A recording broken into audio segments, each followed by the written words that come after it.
Aleluia. Por favor, abra a sua Bíblia, aproveitando que os irmãos estão em pé, em Mateus capítulo 5.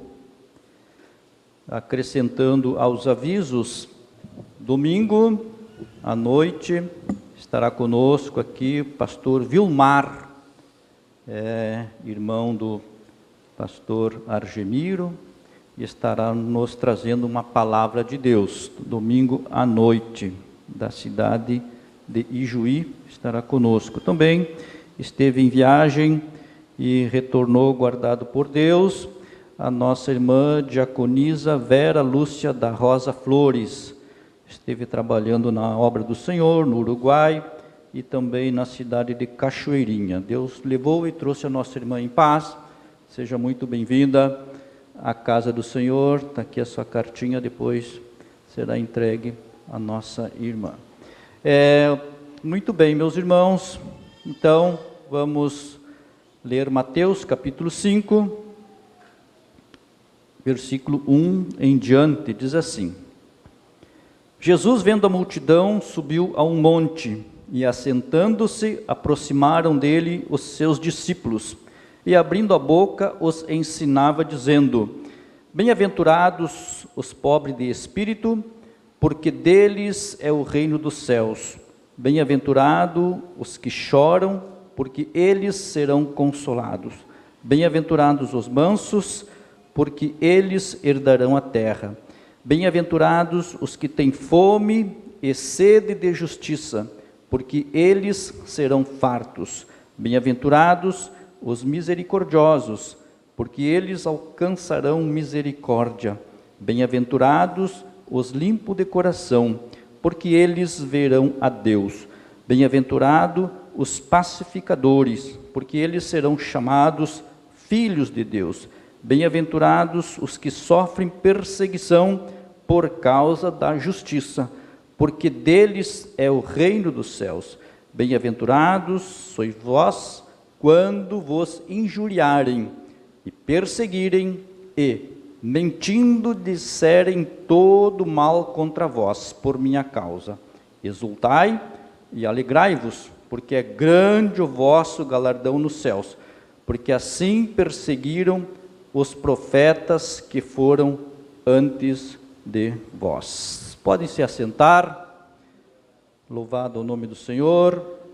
Vai a nossa saudação a todos aqueles que estão nos acompanhando pela Rádio Kairos, pelas redes sociais, aos nossos pastores, pastor Leonardo, pastor Leandro, pastor Argemiro também, que não pôde estar conosco, tem um exame amanhã de manhã bem cedinho para fazer, então aí ele informou que não poderia estar. Mas louva a Deus pela vida de todos que estão na casa de Deus nesta noite. Deus tem uma palavra para cada um de nós.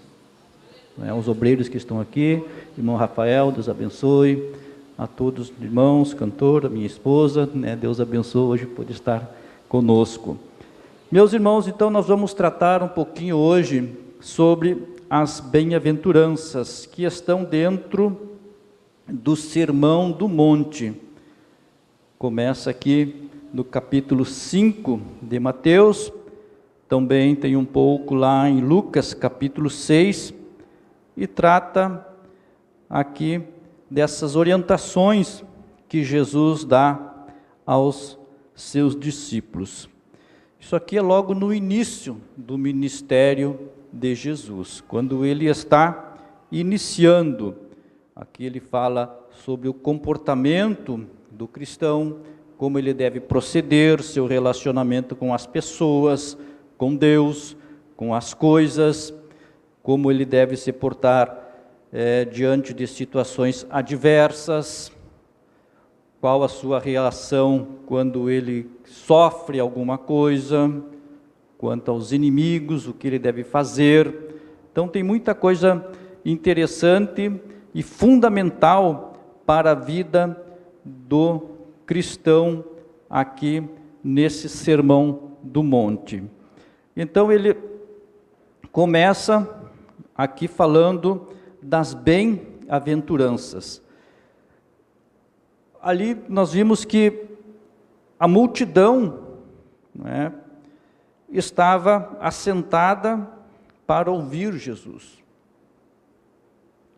E para nós entendermos um pouquinho sobre o que passava na mente daquelas pessoas lá daquela época, nós temos que entender o que eles estavam vivendo, né? Tudo que acontece ali naquela região, antes ou durante o que eles estavam vivendo, porque assim é que é a nossa vida, né? Nós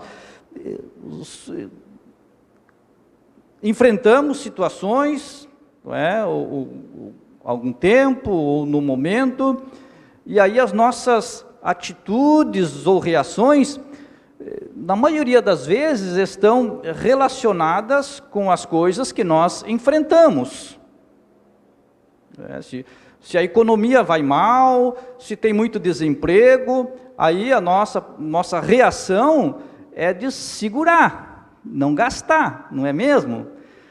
Vamos dizer que a economia está bom, o teu emprego está bom, você está ganhando bem, está sobrando dinheiro, você vai viajar, você vai gastar, vai trocar de carro, não é? Vai presentear a esposa com uma bolsa nova, a esposa vai dar um carro novo para o esposo, e as nossas reações estão diretamente relacionadas com o nosso entorno, com aquilo que tem gente que gostou aí, né? Eu não gosto, ele não gostou de dar uma bolsa para Janaína. Muito bem, mas isso é uma realidade, você não é assim mesmo? Normalmente é assim. Então, para nós entender o que aquelas pessoas ali na época que estão sentadas para ouvir Jesus, o que elas esperam de Jesus, nós temos que entender um pouquinho o que está acontecendo. Para isso, nós temos que voltar alguns anos atrás. Os irmãos sabem que houve um período antes de Jesus aparecer, né, antes de Jesus nascer, vir à terra. Teve um período de 400 anos, a Bíblia fala ali que não houve a manifestação de Deus através dos profetas. O último profeta ali, Malaquias, depois houve um silêncio. Deus não falou mais. Porque era Deus falando através dos profetas antigamente. Deus levantava os profetas, mandava o rei fazer isso, mandava o rei fazer aquilo, mandava o sacerdote fazer tal coisa.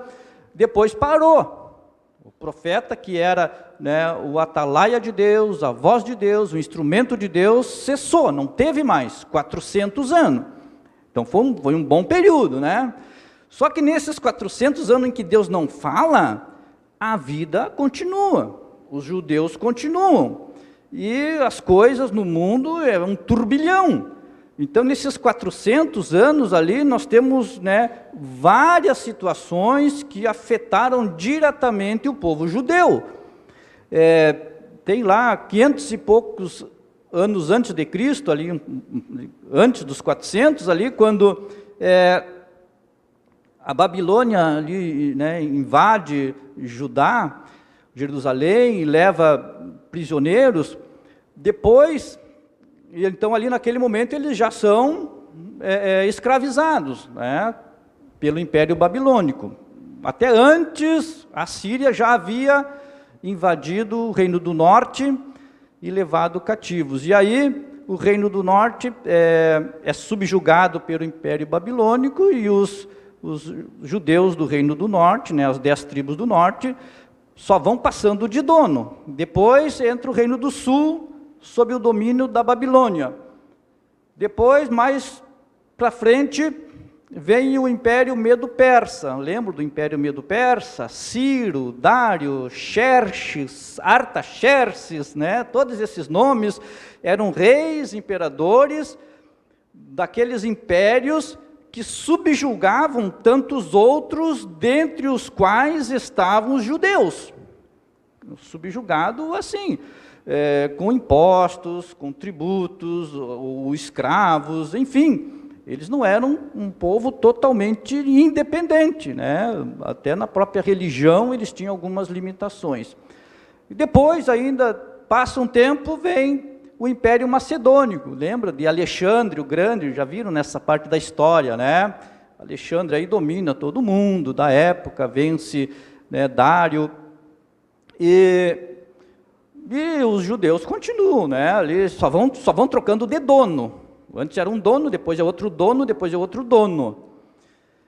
E aí o Império Grego, né, tem decadência, entra qual império depois? O Romano. A mesma história se repete, eles continuam subjugados. Então vejam, e nesses 400 anos em que eles estão ali batalhando, Deus não fala nada. Mas eles tinham uma promessa de que viria um Messias, um libertador. E eles então estão subjugados agora, neste momento aqui, pelo Império Romano, pagando tributos. Tributos que iam lá para o palácio de Herodes, para o sustento, para as luxúrias lá no palácio, ia também para Roma, lá para César, não é? E eles muitas vezes nem viam a cor do dinheiro, se sacrificavam, né, com altos impostos, tributos, e tinha ainda além dos tributos, tinha os corruptos, né, ali o tipo Zaqueu da vida, né, isso era naquela época, hoje não tem isso, né? Mas isso era naquela época que tinha corrupção. Mas então, isso acontecia lá, não é? E o povo estava nessa situação, esperando o Messias, mas abaixo do mau tempo. E eles então queriam alguém que se levantasse e pudesse aliviar o peso. Nós queremos ter total independência, nós não queremos adorar o Deus que se diz Deus, César, nós queremos ter o nosso tempo livre, nós queremos ter livre de qualquer influência externa. E isso não acontecia, porque os soldados romanos estavam ali, volta e meia, aprontavam. Então, aí chega Jesus, o Messias, e vai dar a primeira palestra dele para a multidão. Aí Jesus começa dizendo aqui, não é? Bem-aventurados os pobres em espírito, porque deles é o reino dos céus. Eles estavam esperando uma outra, né? A gente entende bem a palavra de Deus quando a gente assim, tenta se encaixar na situação do povo da época. Aí você vai entender as reações da pessoa. Por que tinha pessoas que não aceitaram Jesus por todo o milagre que Jesus fez na frente deles? Porque o que eles esperavam era um libertador dos romanos, libertassem ele do Império Romano, que libertasse os judeus do jugo romano. E aqui nós vamos ver nas bem-aventuranças que Jesus não fala nada quase do que aquelas pessoas que pensavam isso queriam ouvir. Que Jesus vai falar sobre bondade, sobre amor, sobre mansidão, sobre paz. Tudo que eles queriam era pegar na arma e vamos defender, vamos atacar. Quem leu um pouco daquele livro do historiador Flávio Joséfo, vai ver que ali se levantou várias revoltas, não é? Então se levantava um líder lá, judeu, lá e juntava 100, 200, 500 pessoas ali e tentavam algumas rebeliões contra o Império Romano para livrar do jugo. E, obviamente, perdiam, eram mortos, muitos até crucificados, presos, e eles continuavam sendo ainda subjugados.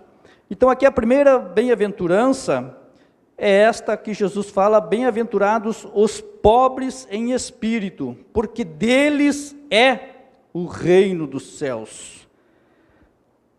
Na maioria das bem-aventuranças, os irmãos vão ver que as promessas estão para o futuro. Serão consolados, herdarão a terra, serão fartos. Ali vai falando tantas coisas, verão a Deus. Então, muitas coisas é para o futuro. Mas essa aqui não é para o futuro. Aqui Jesus está dizendo, os pobres em espírito, porque deles é o reino dos céus. E eu estava vendo alguma coisa sobre esse pobre em espírito, e aqui diz, significa reconhecer a própria limitação da pessoa. Então é quando a pessoa reconhece a sua fragilidade e a dependência de Deus, quando ela se esvazia do seu orgulho, né, e da soberba. Então essa pobreza aqui que Jesus está falando, bem-aventurados os pobres, não é o pobre material, porque tem muita pessoa pobre materialmente que não é pobre de espírito, que tem o nariz empinado, que acha que pode mais, que acha que é o bom, não.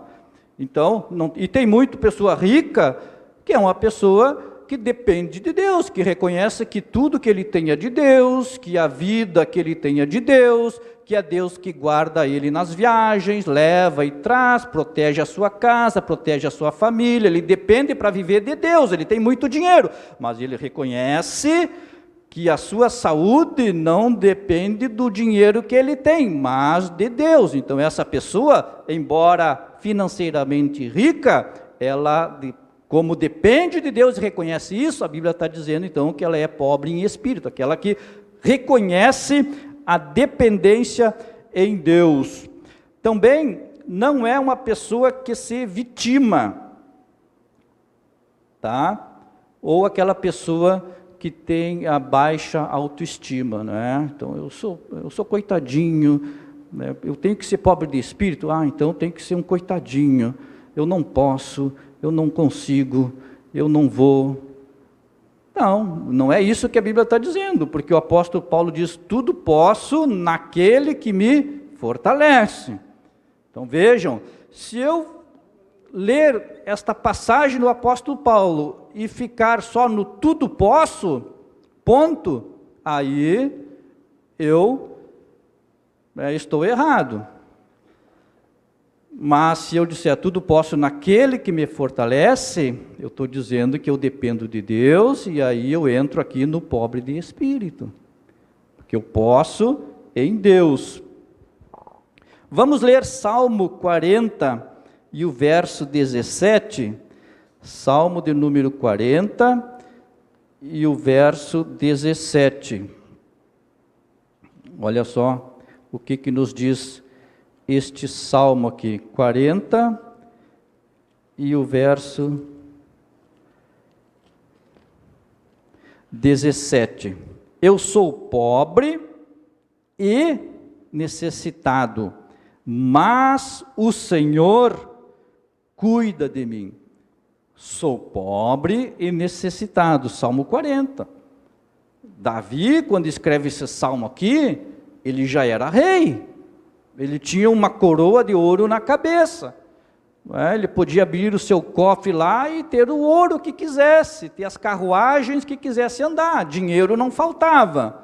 Mas ele diz, eu sou pobre e necessitado, porque ele reconhecia a dependência de Deus. Quando nós reconhecemos, então, a dependência total em Deus, nós estamos dentro dessa bem-aventurança. Jesus mesmo fala em João capítulo 15, no versículo 5, ele diz, sem mim nada podeis fazer. Quando ele fala ali, né, da videira, os ramos ligados à videira, produzindo os frutos. Aí ele diz, olha, vocês vão produzir frutos, mas se estiverem ligados em mim, porque sem mim nada podeis fazer. Então agora nós vamos para outra bem-aventurança. Então já vimos, bem-aventurados os pobres de espírito, porque deles é. Se você está dentro desse pobre de espírito, dependendo de Deus, então o reino de Deus está em você, e você está no reino de Deus. Bem-aventurado os que choram, porque serão consolados. Bem-aventurados os que choram, porque serão consolados.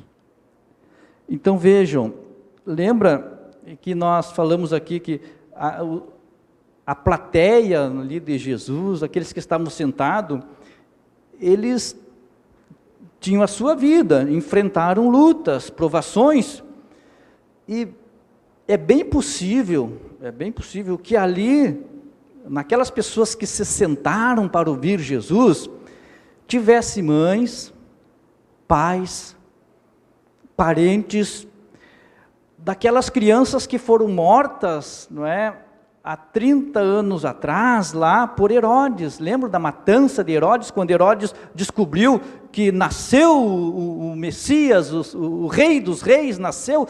A Bíblia diz que Herodes, quando os magos não voltaram para dar o anúncio para Herodes, Herodes mandou matar todas as crianças ali daquela região de 2 anos para baixo.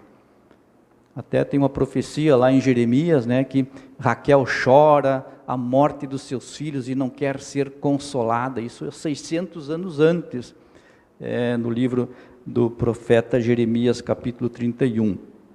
Então ali nós vemos, essas pessoas estavam ali na plateia, escutando Jesus. Aí Jesus diz, bem-aventurados que choram, porque eles serão consolados. Pessoas choravam e não podiam fazer nada, não tinham o que fazer, porque estavam diante de um poder muito maior do que eles. Não é que ia fazer uma mãe com poucos recursos, diante de um poderio daquela época. Só esperar em Deus, esperar no Messias que viria para libertar o seu povo. Aí Jesus disse, bem-aventurado é você que chora. Tem problema? Está chorando? Não consegue? As tuas forças são pequenas para enfrentar esse gigante que se apresenta? Você será consolada. Você será consolada. Apocalipse 21:4 diz assim, Ele enxugará dos seus olhos toda lágrima, porque lá não haverá mais morte, nem tristeza, nem choro, nem dor, pois a antiga ordem já passou, ou tudo se faz novo. Ele enxugará dos seus olhos toda a lágrima. Vamos para a terceira agora. Terceira bem-aventurança, bem-aventurados os mansos. Outra tradução traz humildes, porque herdarão a terra. Bem-aventurados os mansos, porque eles herdarão a terra, ou humildes. A humildade não é uma fraqueza. Ser manso não é ser conivente com as coisas que entristecem o Espírito Santo. Vejam, ser manso não é aquela pessoa que aceita tudo. Não, ele se posiciona. Não estou falando da pessoa conivente com tudo, com o erro, com o pecado. Ser manso é diferente. Nós temos exemplos na Bíblia. A Bíblia fala que Moisés, a Bíblia diz que ele foi o homem mais manso da terra. Moisés. Mas a Bíblia fala também que esse mesmo homem, Moisés, quando o povo lá construiu um bezerro de ouro, né, ele estava lá no Monte Sinai recebendo as tábuas da lei, e aí Moisés não descia, não vinha, ficou 40 dias, né, e o povo, não vai voltar mais, vamos fazer um bezerro de ouro. Ali Arão e os outros ali se combinaram, fizeram um bezerro de ouro, e estavam adorando o bezerro de ouro. A Bíblia diz que quando Moisés desceu, né, ele teve uma atitude e quebrou aquele bezerro ali de ouro e convocou o povo a buscar a Deus. Então ele foi enérgico ali com aquela atitude, mas a Bíblia fala que ele foi um homem manso. Então aqui nós vemos as coisas separadas. Não é manso, não é aquela pessoa que aceita tudo, mas que se posiciona diante das situações que se apresentam. Então, irmãos, aqui nós vemos, por enquanto, essas três. Bem-aventurados os que choram, no começo, bem-aventurados os pobres de espírito, e bem-aventurados os mansos ou humildes.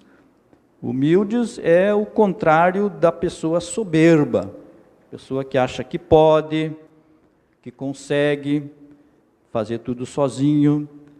A Bíblia diz lá em Tiago capítulo 4, versículo 6, que Deus dá graça aos humildes, mas abate os soberbos, abate os soberbos. Lá em Daniel capítulo 4, tem um rei, o rei da Babilônia, chamado Nabucodonosor, que ele era tão soberbo que ele achava que ele era igual a Deus. E aí Deus mandou, a Bíblia diz que mandou ele ir para o campo por 7 anos comer capim. Vai ver lá em Daniel capítulo 4, tem esse relato, Deus ali mudou, a Bíblia fala em mudou o coração de Nabucodonosor. A gente sabe ali que houve um problema mental dele, ficou meio maluco, e saiu, não sei se foi expulso do palácio, ou se saiu por conta, mas enfim, ele perdeu ali, não estava na plenitude da sua consciência, e a Bíblia diz que ele ficou 7 anos, que nem os animais, comendo capim, e a Bíblia fala com sereno no lombo. Depois de 7 anos, então, Deus trouxe de novo ele a sua consciência, e aí ele reconheceu que ele não era nada, que devia abandonar o orgulho.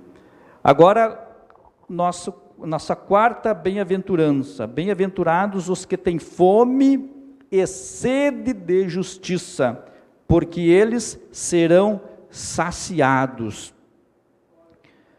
Fome e sede de justiça. A justiça, o sentimento de injustiça é um problema sério, porque a pessoa injustiçada, ela tem ali digamos assim, uma dinamite no seu coração, pronta para explodir, porque ninguém gosta de ser injustiçado.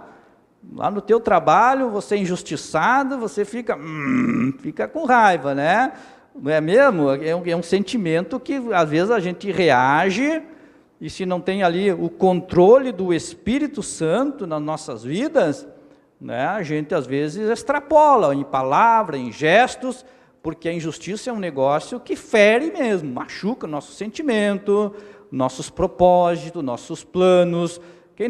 Quem às vezes lá no trabalho, numa promoção, você foi preterido por outro, ou lá fizeram uma injustiça com você, disseram que você fez alguma coisa que não foi você que fez, e por conta disso você sofreu, você está padecendo, e aí aquele sentimento de injustiça começa a borbulhar ali na tua mente, e você começa a pensar: o que eu faço, o que eu não faço.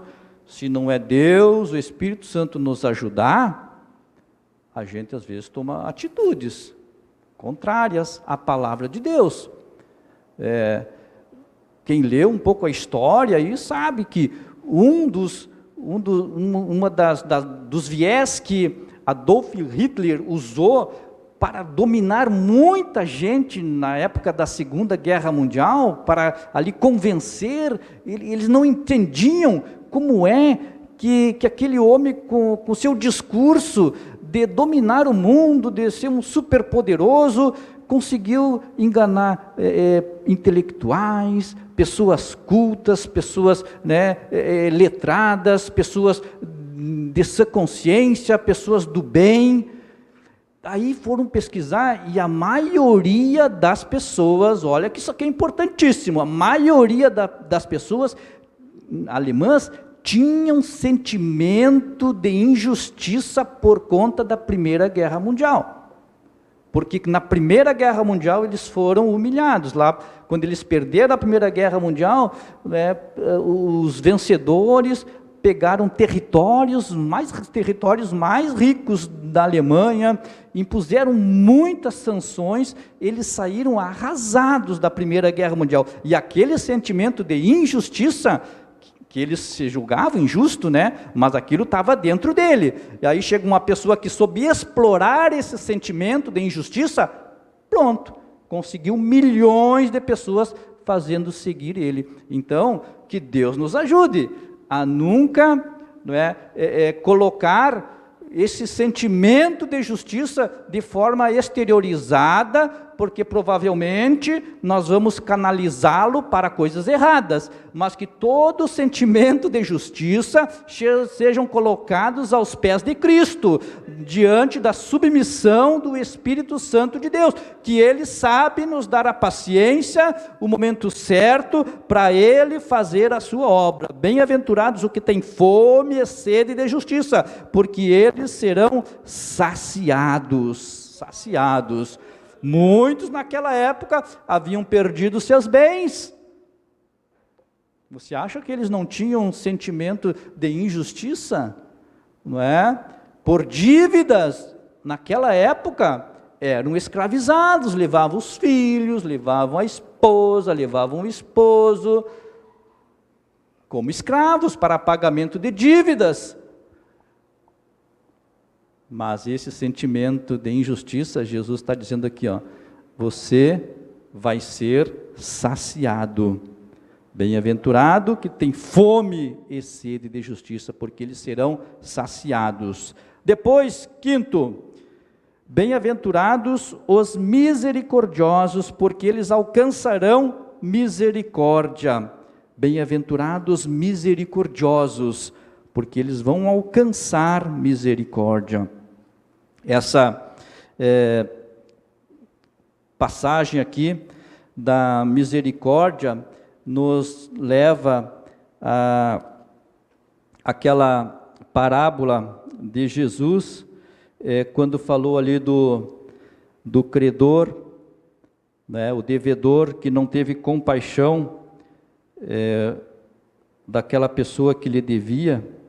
Está lá em Mateus, capítulo 18, e versículo 21 em diante, né, a parábola do credor incompassivo, que aqui diz que um devia muito para um senhor, e aí foi lá, né, aqui dizia que devia 10 mil talentos. Você vai ler em casa, você vai ver, Mateus 18, devia 10 mil talentos. E aí chegou lá e pediu para aquele senhor, para que perdoasse, o senhorzão lá, né? Aí ele perdoou a dívida. Aí a Bíblia diz que esse que foi perdoado, saiu ali, versículo 28. Saindo, porém, aquele servo, encontrou um dos seus conservos. Agora o servo que foi perdoado, encontrou um outro abaixo dele, né, que devia para ele. E aqui diz que ele devia 100 dinheiros. Então, eu estava lendo alguma coisa aí dessa diferença. O primeiro lá devia 1 talento, que era mais ou menos 60 milhões de denários. Olha só a diferença. Aqui, né, Jesus deu essa parábola para explicar justamente, nós vamos entrar em nós daqui um pouquinho, para ver o que Deus fez conosco, que às vezes nós não queremos fazer com os outros. Aí então, esse aqui que a Bíblia fala nos talentos, né, devia 100 talentos, que equivale a 60 milhões de denários. Um denário era o salário de um dia.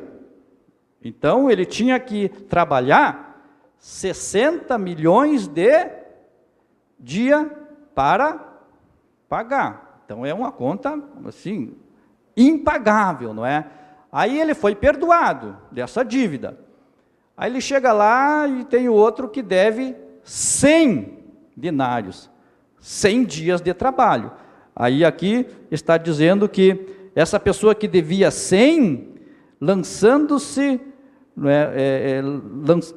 pediu compaixão, né? Então o senhor daquele servo, movido de íntima compaixão, soltou e perdoou a dívida do primeiro. Saindo, porém, aquele servo encontrou um dos seus conservos, que lhe devia 100 dinheiro. E lançando mão dele, sufocava, dizendo: paga o que me deve. Já o segundo aqui.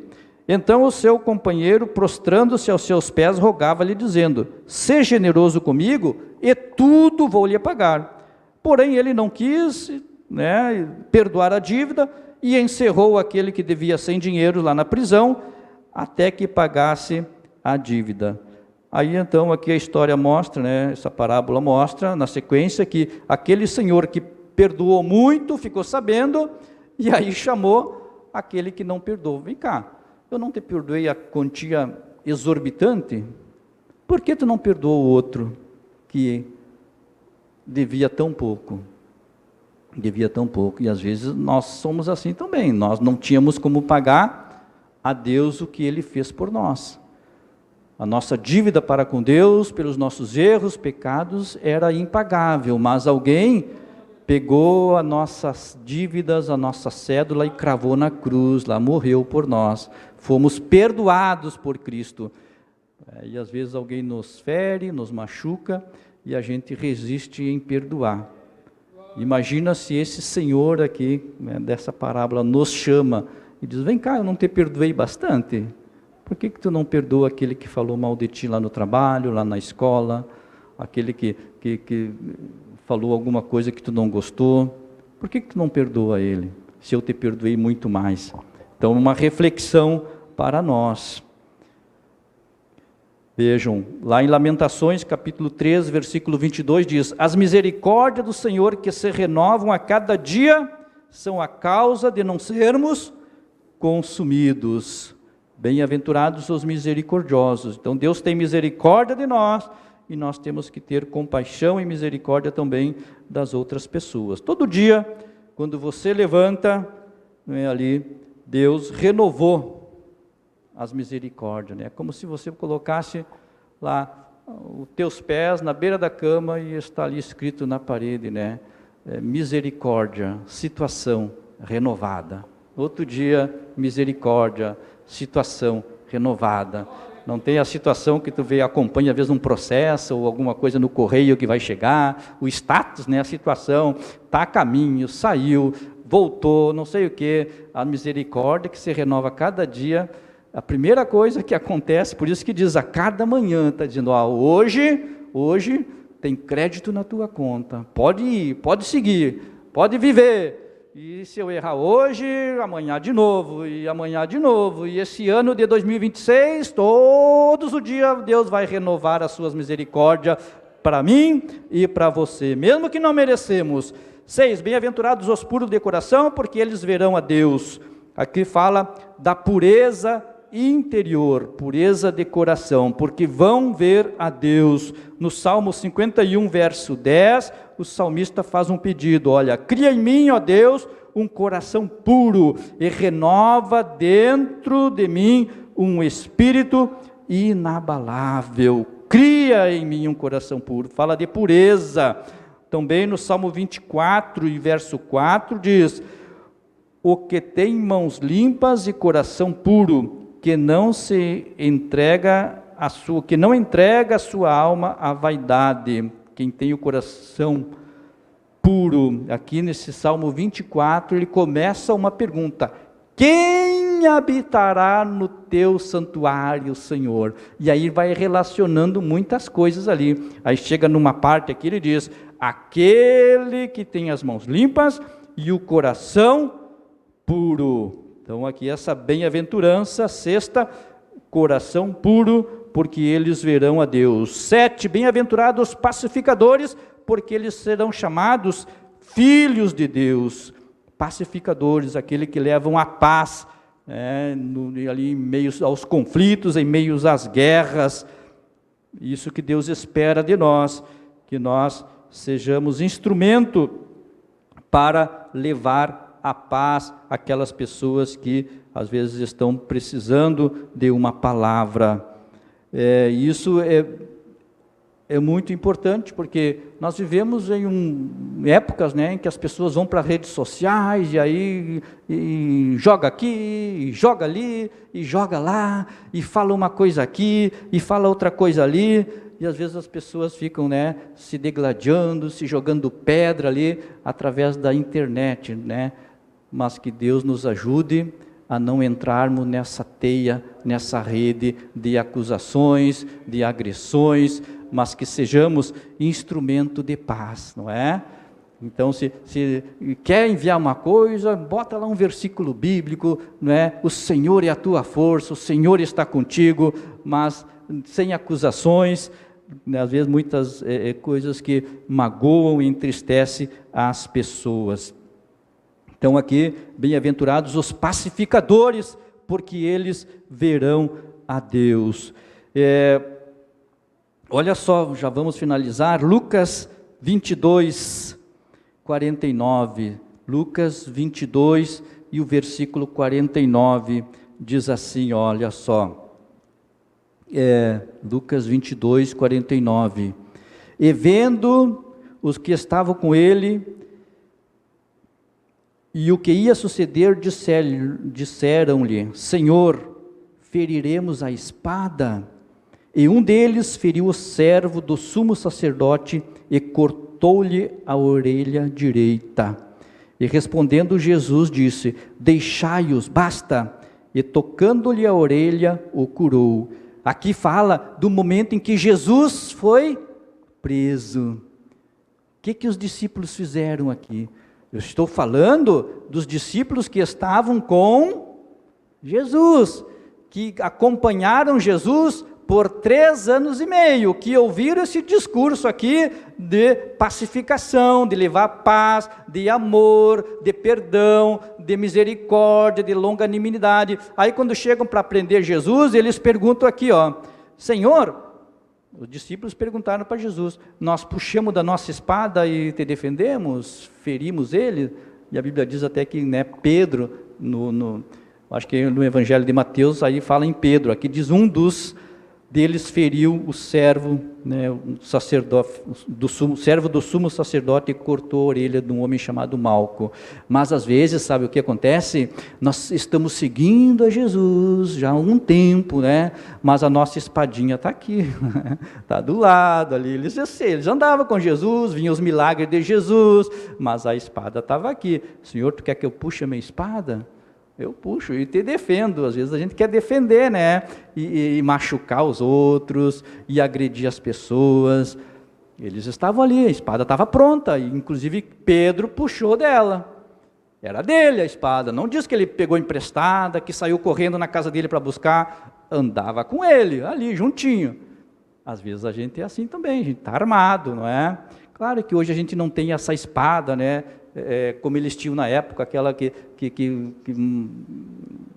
feria as pessoas, mas hoje tem uma outra espada, que o apóstolo Tiago fala, lembra o apóstolo Tiago lá no capítulo 3, fala que nós temos em nosso corpo um membro tão poderoso, que eu acho que até mais perigoso do que essa espada, assim, que corta, que ele diz que é um membro que está dentro de nós, que é capaz de botar fogo até numa floresta, lembra dessa parte aí? Que é difícil até de dominar ela, porque ele diz, com ela você abençoa a Deus, tu bendiz a Deus, com ela tu glorifica e bendiz a Deus, mas tu condena o teu irmão, tu fala mal do teu irmão. E a gente está com ela aqui, guardadinha, aqui, aí daqui um pouquinho, tu quer que eu use ela, Senhor? Eu puxo dessa espada. Mas que Deus nos ajude, que Deus nos ajude a manter a espada controlada, ali, moleque, sempre. E isso é uma coisa que nós precisamos, porque nós somos humanos, falhamos. Mas quando vai dar vontade de, quer que eu use a espada, Senhor? Aí Jesus vai dizer, guarda a tua espada, João Batista, guarda, disse para Pedro, guarda a tua espada. Ainda Jesus teve que consertar a orelha do outro, porque ele, eu não sei se ele queria só acertar na orelha, ou queria cortar o pescoço, não sei, a Bíblia não diz isso aí, mas diz que ele puxou a espada e pá! E aí cortou a orelha de Jesus, disse, eu não falei que era para ser pacificador, rapaz. Olha lá o sermão do monte ali das boas-aventuranças, pacificador. E bem-aventurados, perseguidos por causa da justiça, porque eles verão o reino dos céus. Perseguições sempre existiram. E no final, bem-aventurados sois vós, quando vos injuriarem e perseguirem e mentindo, falarem todo mal contra vós por minha causa. Olha só, bem-aventurados aqueles que sofrem injúria, perseguição, né, e mentindo. Vejam, aqui tem que ser completinho aqui o versículo, né? Completinho.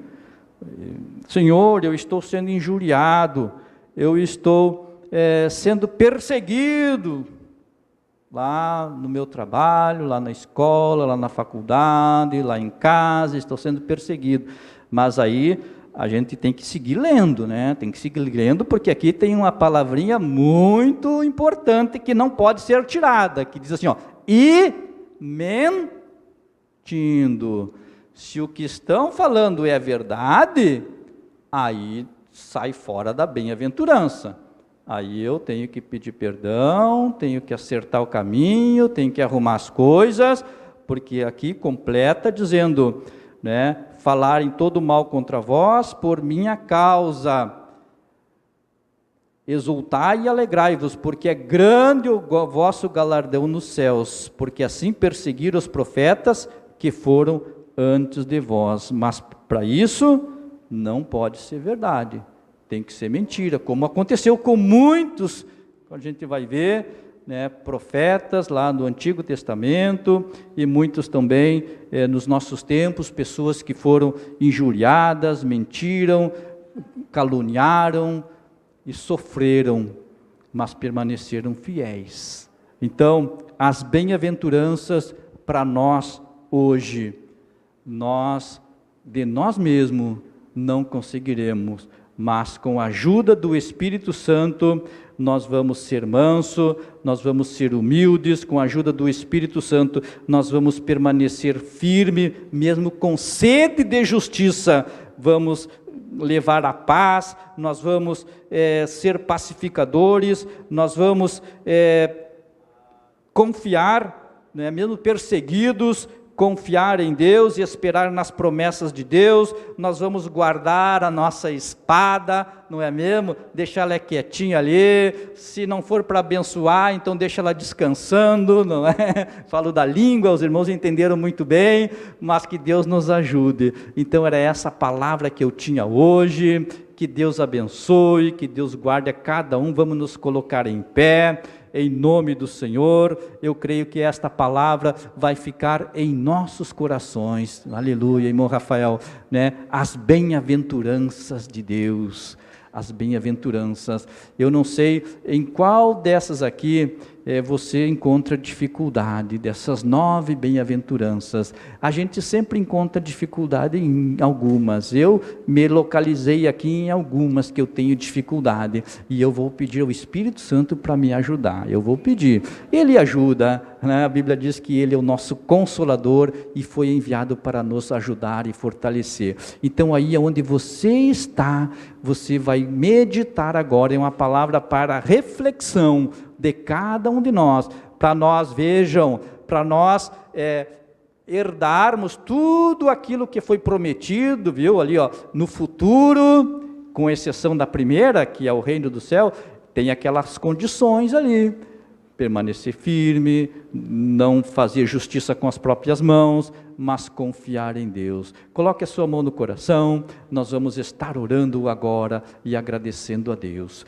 Deus amado, Deus querido, nós louvamos e bendizemos o Teu nome por tudo que Tens feito por nós. Obrigado pela Tua palavra que foi ministrada neste momento, Senhor. Nós vimos aqui as bem-aventuranças, este ensinamento que o Senhor trouxe lá naquela época, e tão necessário e vivo para os nossos dias. Ajuda-nos, Senhor, a entendermos que dependemos de Ti. Ajuda-nos, Senhor, a esperar a consolação que vem de Ti, apesar de muitas vezes estarmos chorando pelas dificuldades do dia a dia. Ajuda-nos a sermos mansos, humildes, Senhor, aleluia, segundo a Tua vontade. A Senhor abençoa nós que às vezes temos sede de justiça, mas que vamos esperar em Ti, porque o Senhor é a nossa justiça. Não deixe nós tomar atitudes precipitadas, às vezes, Senhor, que possam magoar, ferir pessoas ou até prejudicar a nossa comunhão contigo. Ajuda-nos a sermos misericordiosos, levar a paz ali em momentos de conflitos. Estende as tuas mãos sobre cada um, Senhor. Ajuda-nos a permanecermos fiéis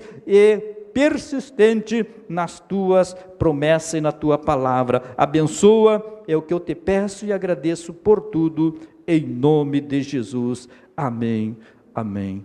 Deus abençoe a cada um. Aquilo que eu não pude ministrar, eu sei que o Espírito Santo vai falar ao teu coração.